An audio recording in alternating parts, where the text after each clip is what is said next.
Hi guys, update tayo dito sa ating buhay-buhay dito sa Taiwan. Sa Taiwan tayo ngayon. So, tingnan nyo yung init guys. So, nagbilad tayo ngayon.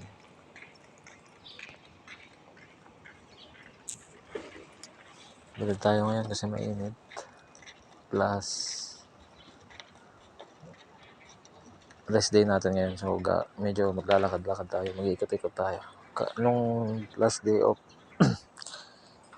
puntahan na natin yung pharmacy, tapos may mga ibang pagkain. Tapos kahapon, yung computer shop guys, mayroong computer shop.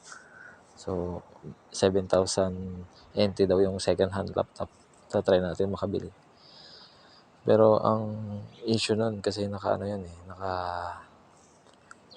hindi siya English or Tagalog, kundi naka Chinese character yan. So, po-format natin yun. Sana makapaglaan tayo ng budget para dun. And yan nga for crypto update nga din. Kasi nagkaroon ng massive drop yung crypto kagabi or nung mga nakaraang linggo. Gawa nung masyado silang umasa dun sa sa itataas nung kumbaga yung naka-expect na kasi yung market dun kay Trump na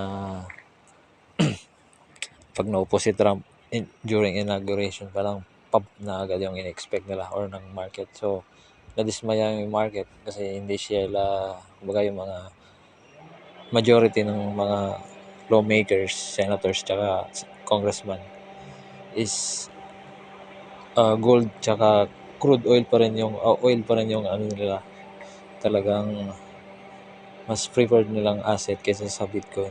So bumagsak. So tingnan nyo yung guys, yung port ko bumagsak na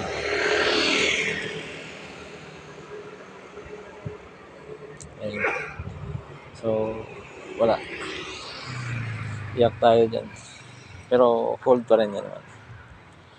Then tingnan nyo yung gold sana.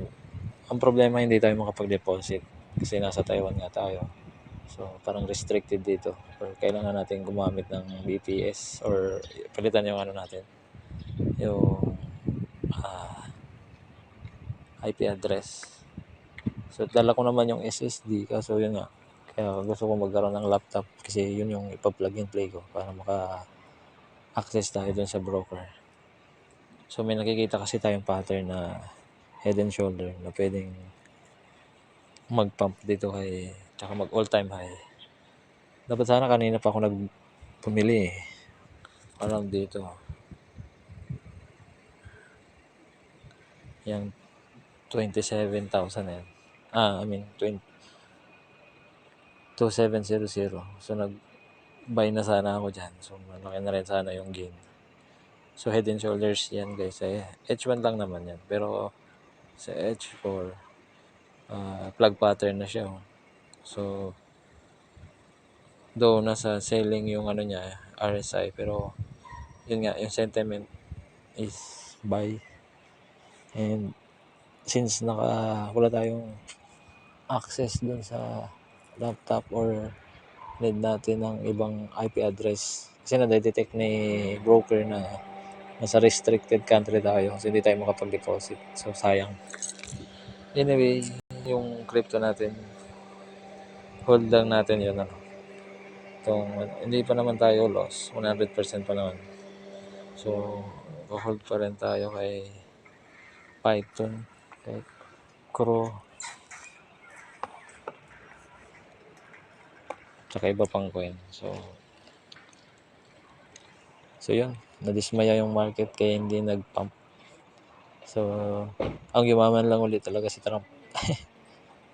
Si Trump lang yung yumaman. So wala, ganun talaga. So kung isa kang bagong trader tapos ganun yung mindset mo, sasabihan mo lang yung news or magpapahype ka dun sa mga new coin, wala. So the best, siguro for this crypto market, piliin mo na yung coin na talagang may use case. Si BTC nga may use case na talagang dump pa rin eh. At more yung mga coin na wala naman talagang silbi. Or talagang for ano lang talaga nila, pinaglalaroan mo.